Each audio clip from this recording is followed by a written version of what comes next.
Well, there are lots of different folks in this church. A couple of times I've tried to figure out what it is that connects them all. Um, I think it's a little too complex to try and figure that out once and for all for a brief soundbite. But the people in this congregation seem to have a genuine love for God and also a desire to serve their community. And so even though the members of this congregation come from a variety of positions and places in the community, when we gather to worship, there seems to be a camaraderie and a friendliness there for the fellowship that dissolves all of the divisions and barriers that may be there otherwise. The people of this church, of course, are very dear to me as I was raised from birth in this church. And it's fun to look back and see who has been in the church for many years. I talked to one lady yesterday who's 91 years old, Miss Martha Patrick, and I can remember her always sitting 2 rows behind me in church. I remember going to Sunday school when I was little. They had very small little red chairs that we sat in, and then we graduated to little folding chairs that were a little bit larger in our Sunday school class. As we grew up there, and we had Sunday school papers with biblical stories on of those, and that's what we were given every Sunday in our Sunday school thing. And my mother was the organist of the church when I was little, and I sat with an old maid friend of the family. And if our dad looked at one of those Sunday school papers, when it crackled, she gave me a hard, stern look. Miss Sue Barrett was the one I sat with in church, and she took care of me during church, but I dared not crinkle those Sunday school papers. The spirit of this church is just wonderful. My husband and I were married in this church. My son was baptized in this church, and at those times, when some of the most special times of our lives, the church family just surrounded us with love. The people here are very nice, always very thoughtful. Everybody remembers your birthday. Everybody is always speaking, smiling, talking. It's great.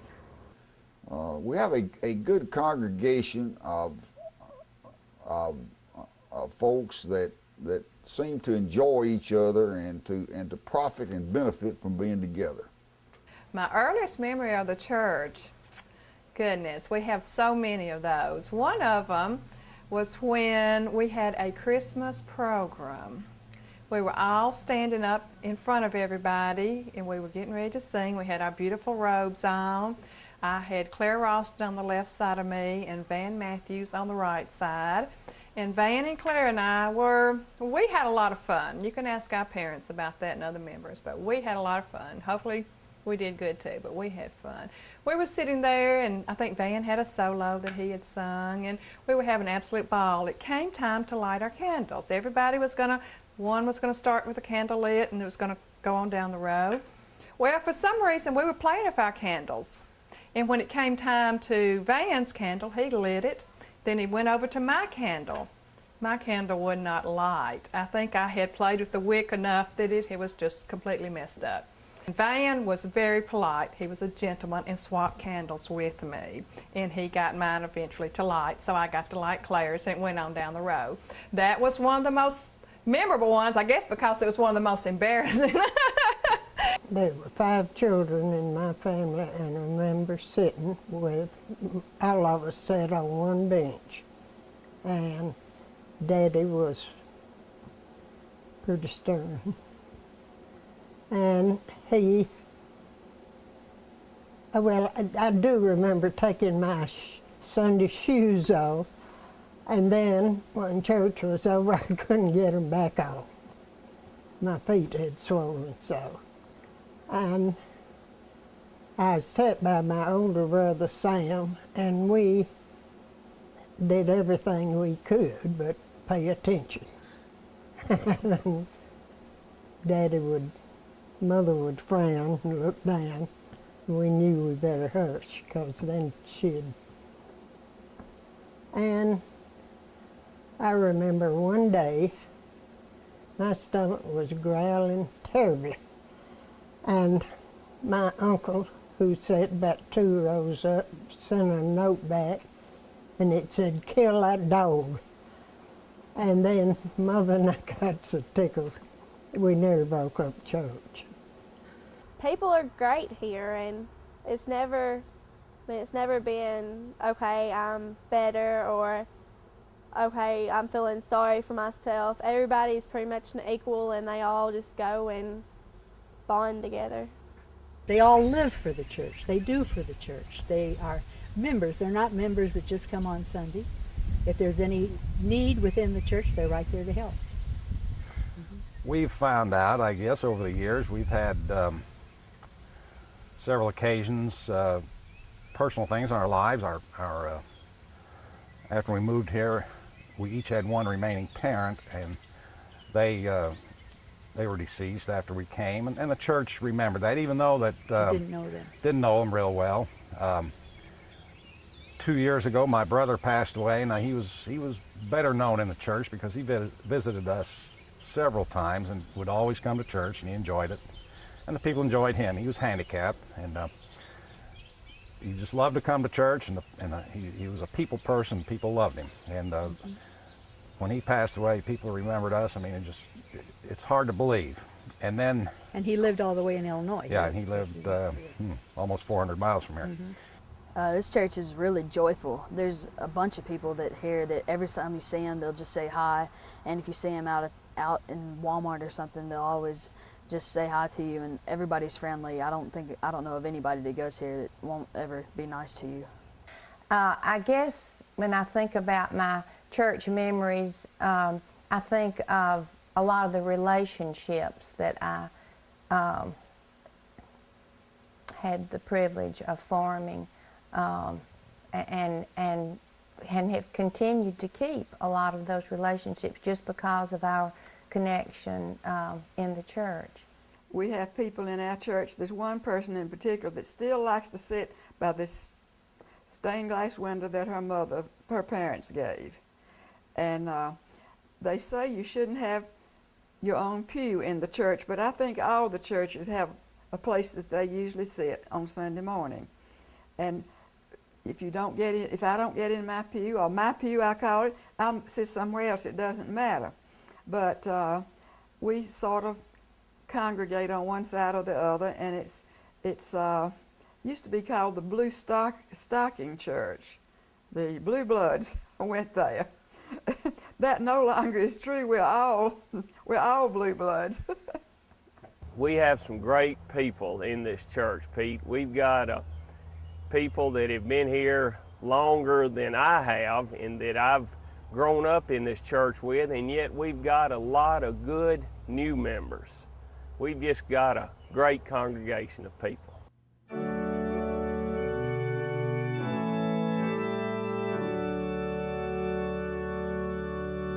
In a way, Fayetteville's oldest church building is going to become Fayetteville's newest church building. Where I'm sitting right now is the oldest public building in the city of Fayetteville, the sanctuary of our church. It's a building that has a great meaning for me and for many of you watching this.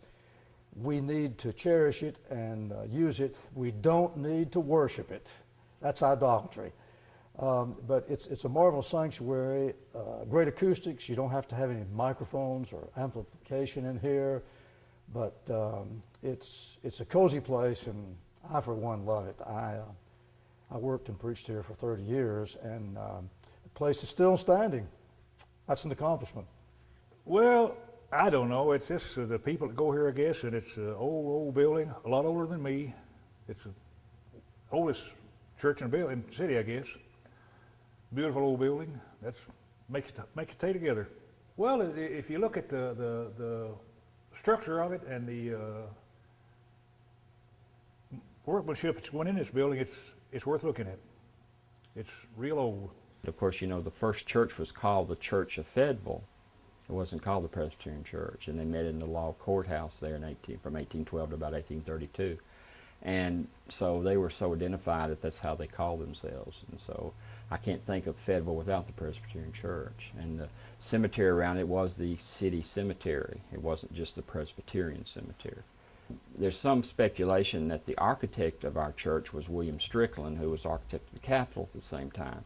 They know he was the architect of the Fayetteville Presbyterian Church, and the two are very similar. It has two columns, although the columns at the Fayetteville Church are Corinthian and ours are Doric.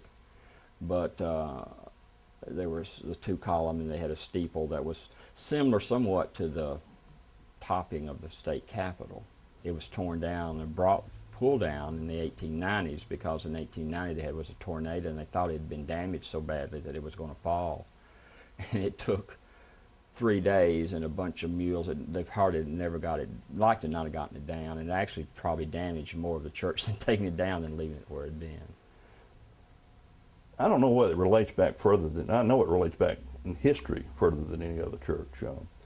Certainly there's some larger churches in Fayetteville, and certainly some other churches have had major inputs into the community as far as government and as far as its sports and history and et cetera, et cetera. But it's I guess to me it's sort of the well, it's just an overly worn expression, but it's sort of the old reliable. I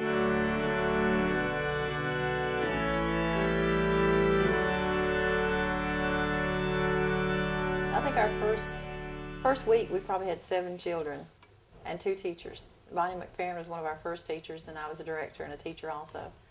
And we gradually built up from there. And then the next year, Miss Dee Schoenrock came on as a preschool teacher, and we started out with a Mother's Day Out the first year. Then the next year we went to the preschool and Mother's Day Out combination.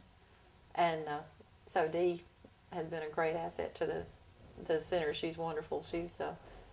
We've all learned so much from her because she had been in child care for several years beforehand and had her own preschool going and knew, you know, the schedule and things to go with. So it's really worked out good. We've all had a wonderful time with these kids, and it seems impossible. We've been open 20 years, but. Mary Kay Horseman was on that first committee also, and she's still a member of our church. Lynn Crafton was a new member of the committee, and I will never forget when I asked Lynn to be treasurer, and she had no bookkeeping experience at all, but she did a fabulous job. She did. And I think the whole committee did, and working that first year, getting ready to open, and I think that was really the success of the school. And this morning, and getting a tour of the new building, it was kind of unbelievable to think that this structure is now the results of 20 years. I believe this is the 20th graduation coming up. It is. By the way, I've never missed a graduation. That's right. Mr. Shedd has attended every graduation. I'm the grandfather of the school.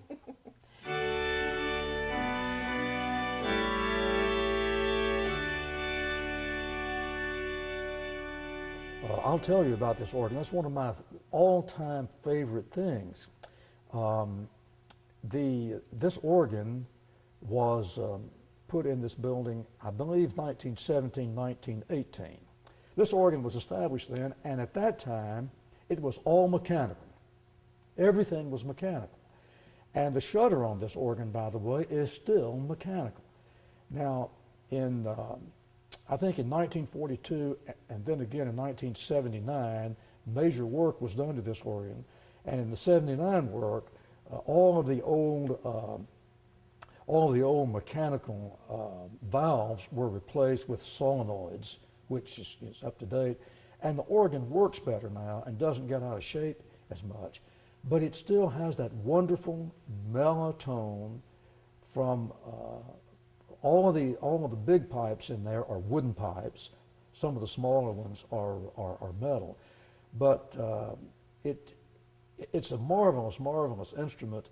And Lenore Pigg played it, and June played it, and golly, Martha Kidd played it, and now Cindy Holland Powell is playing it, and we've had a string of marvelous, marvelous organists, and we love it. I love to come back here and hear the pipe organ. In fact, as much as I miss you people here in Fayetteville, I've got to admit, when I go to church down in Guntersville and hear that electronic organ, and bless their hearts, I've got nothing against electronics, but I think I miss this good old pipe organ more than anybody.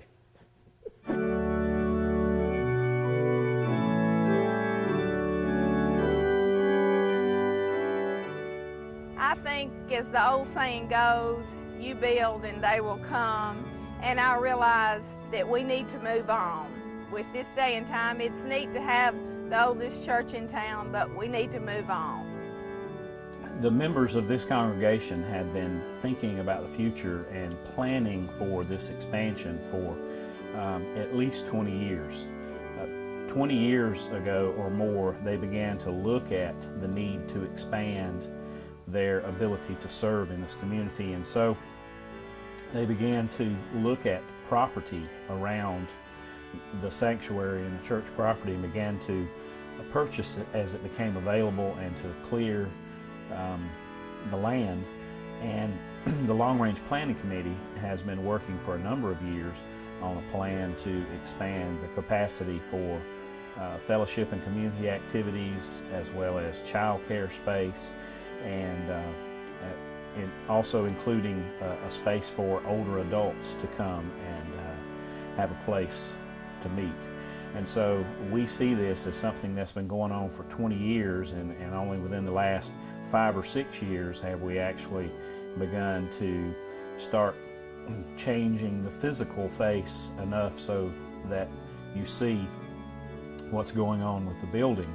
Our desire, I think, is to expand our capacity to serve not only the congregation and their activities, ministry, and mission going on now, but also to be able to allow groups in the community who need a better place, who need a place to meet that is more user-friendly and that will help them carry out whatever function they are doing. So we are looking to, I believe, expand not only our ability to do things we do now, but to find more things that we are able to do to serve the community.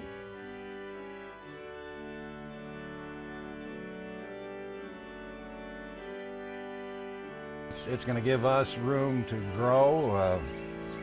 People are going to see it. They're going to want to come to the church. We're getting pretty crowded now, and we have occasionally we have fellowship dinners, and we used to have them in the old fellowship hall. I mean, we just overflow into the Sunday school rooms and then into the chapel and anywhere else we could find room. Ending up sitting on the steps. Sitting on the steps, and this won't happen for a while with this new addition, and we're just tickled to death that it's coming and it's near completion. I was out this morning giving it my usual, I guess, almost daily inspection now. It's hard to see things happen from day to day, but I've kept sort of a diary informally of pictures. I've taken lots of pictures, and I can see the progress, and it's very pleasing. Well, I think that it shows and establishes our intention to progress, to remain in this community, to be vibrant. I'm glad we chose to stay at our site, which is a historical site, one that we take a lot of pride in. So it's going to be very meaningful to us, and I think more so as the years go by. But I do think the church is a real landmark in the town, and I think that we have been blessed to have a lot of leaders, members of the session who have shown great vision and leadership for buying the property when it was available, and so that we could stay in that same location and continue to be a part of the history and the tradition of this town. I think it means a whole lot to this church. It's just a great thing to see not only this church building, but all churches in this area building. As I've said before, you know, had you rather see the churches expanding or had you rather see the penitentiaries expanding? I love this new addition because we have so many new classrooms and so much new space, and the gym is really fun because everybody can play in there, and that puts more space in the old addition for new classrooms. And with this new addition, I understand there's going to be an area that's large enough actually for a gymnasium. There's going to be an area large enough to seat a large part of the congregation during church functions like church suppers, which we used to have, and the extra space that they will have, the new preparation areas that they have, will just make it much easier to do the things that go on in the church today.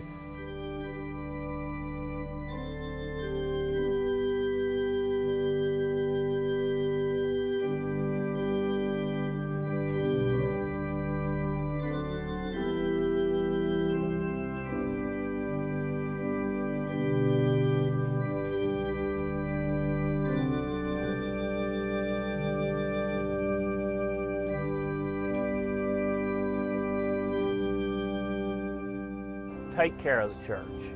It's taking care of us. The good Lord's looked after all of us.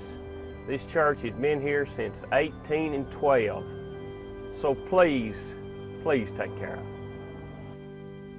I would hope that certainly the church is still active. I would hope that it's continued to have grown in the, I'm reluctant to say the proper manner, but hopefully in a constructive manner to serve the community. And I hope the tradition is still there, but not to allow tradition to stymie the purposes of the church.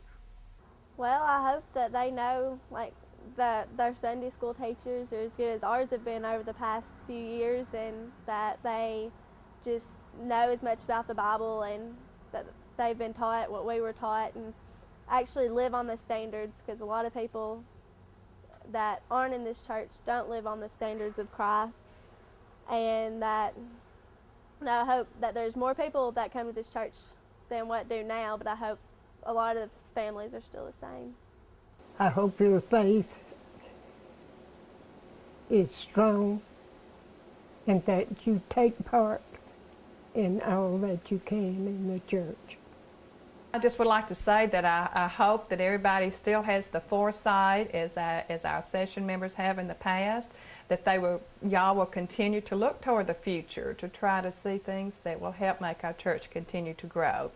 It has in the past and it will in the future. Times will change, things will need to change, but still we can hold on to a lot of our traditions that we continue on doing. Just combine the traditions together with the future, and that will make us, and remember, God loves you. I would wish that they could understand, as the kids say, where we're coming from today in the current vernacular. Understand that the principles that we believe in and the principles that I've grown up with are very, very old. They've stood the test of time. We're still using those principles. We're still practicing those principles. And I hope and I feel sure that those will be passed along to people in the future. September 1854 is when the building that's there now was dedicated, and that's when we celebrate our anniversaries. And I hope it's the beginning of a lot more dedications in the future. As we continue as we have, we should be able to do that without any problems. I have no idea what you're doing or whether you're going to Mars or Venus or what you're doing, but I have an idea that your ideas, your thoughts, your dreams, your aspirations are pretty much the same as we had in 2004. You're concerned about your children and your grandchildren. You're concerned about the earth and our environment. And you're concerned about what's right and wrong and good and bad. And as you sit here in these pews, Maybe you don't have pews. Maybe that's what we had 100 years ago. Maybe you're sitting on some kind of air cushion. I don't know. But whatever you're doing, you probably value the same thing. You're probably still singing Amazing Grace and using the Apostles' Creed. And you probably don't understand it any better than we did, but you're still using it, and it means something to you. God bless you. In 100 years, I hope it still looks as great as it does now, and I hope the people are just as nice, just as great. Just keep on smiling, be nice to everybody. Hope you like this tape.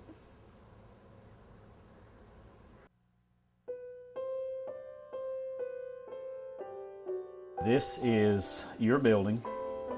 You have worked hard to provide the resources, the prayer, and the support to have it built. It is also God's building, even more than it is yours and ours. And I proclaim that what our charge now in the future is to continue to figure out how and where and when God would like us to use these facilities to serve kingdom purposes today, tomorrow, for us, our children, grandchildren, great-grandchildren, and all generations to come.